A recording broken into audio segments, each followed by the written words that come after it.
Sama kita. Malamang mapuno po yung kulungan. Yung kulungan ng Kongreso. Kasi 40 sila, hindi magkakasya doon sa detention cell ng Congress. DDS vloggers, in-invite po sa Kongreso yung mga matatapang na DDS vloggers. Imbes na mag-appear sa Congress po, nang takbuhan pa Supreme Court. Ayan yung mga DDS vloggers po.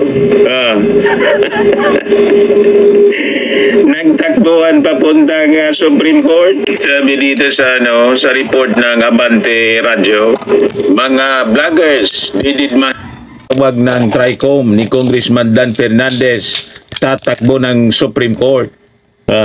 Ito na sila ngayon, mga kababayan. Hindi man kayo imbitado ng Supreme Court, di man kayo kailangan sa Supreme Court. Wala mang investigasyon yung Supreme Court, walang hearing. Ang hearing nasa Kongreso. Sabi ninyo, kayo yung mga matatapang, mga maiisog. O ngayon, napaya kayo. Tatlo lang mga kababayan yung dumating. Only 3 out of 41 social media personalities invited attended Tuesday's probe. Wala si Atty. Trixie Angeles, si Glenn Chong, si Badoy, si Cathy Binag, sino pa to? Sabi dito sa People's Tonight, sa online lang sila palaban. Sabi ko sa inyo, matatapang lang sila mga kababayan pagdating sa online. Hamon ang hamon sila at walang habas sa mga pagmumura ng imbitad mga kababayan ng Kongreso sa investigasyon. 3 lang yung pumunta po. Si Malutiquia, si Mark Gamboa, tapos si Atty. Ricky Tumorgo, si Insurrecto, bunilta ni Marculita. Tawag dito sa amin, sinudya. Ngayon, as a result mga kababayan sa pag-ignore sa invitation, kung ano-anong mga palusot po, nagpalabas ngayon ng show cause order. Sabi ko sa inyo, tama yung mga analysis natin kanina. Matutulad po kay Colonel Grijaldo, malamang mapuno po yung kulungan. Yung kulungan ng Kongreso.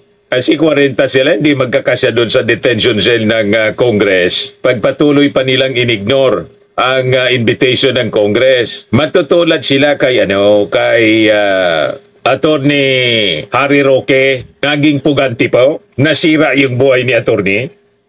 Aros, pag tinignan mo si Attorney nagbablog, parang hindi na po naliligo. Sige na lang po ang tago ni Attorney. Pero sige pa rin ang tira.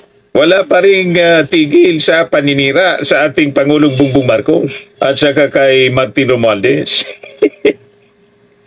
At sa buong Kongreso, walang kadala-dala. Yun din po ang mangyayari rito sa mga DDS vloggers. Yan ang pinili ninyong buhay. Yan kasi sumobra.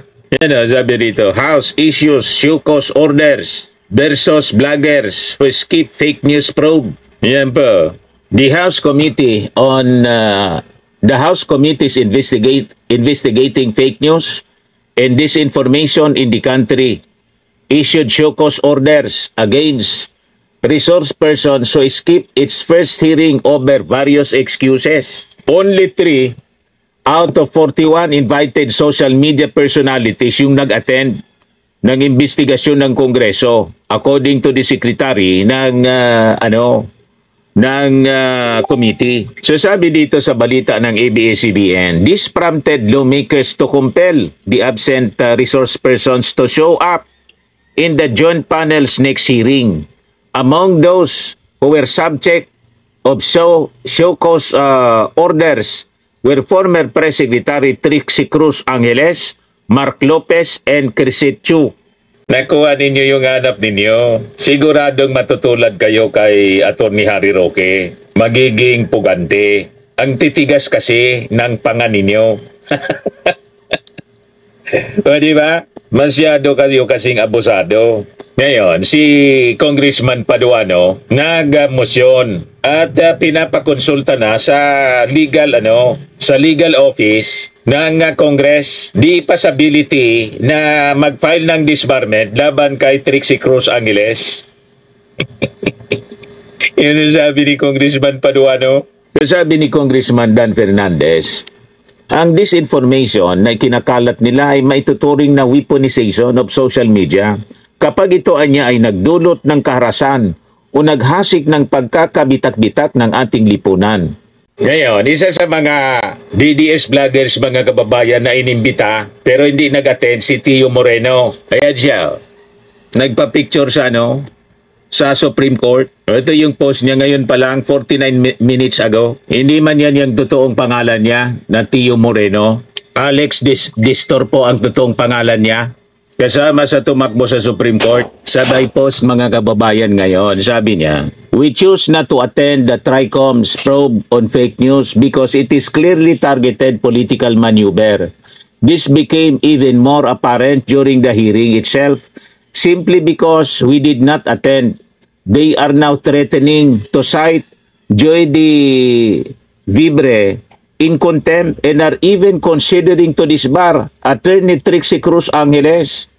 The House of Representatives of the Philippines is not a fair and equal platform for us, ordinary citizens. Lawmakers are abusing their contempt powers to silence us, effectively holding us hostage so we cannot freely express our views ahead of the upcoming elections. Today, February 4, 2025, we filed a petition for certiorari and prohibition with urgent prayer for the issuance of a temporary restraining order and or writ of preliminary injunction before the Supreme Court of the Philippines. We cannot allow legislators to weaponize their authority to suppress dissent and violate our right to free speech, especially when all we have done is share our opinions online. The Supreme Court understands the importance of protecting these fundamental rights and we remain hopeful that they will rule in our favor. Assuming kayo, kaya kayo nalalagay sa ganyang mga problema kasi masyado kayong assuming, kapipetisyon pa lang kayo, tapos inassume na ninyo agad na papabor sa inyo yung Korte Suprema. Yan nagmali sa inyo. Harapin ninyo yung Kongreso kasi sabi ninyo kayo'y mga maiisog at katotohanan yung inyong mga sinasabi.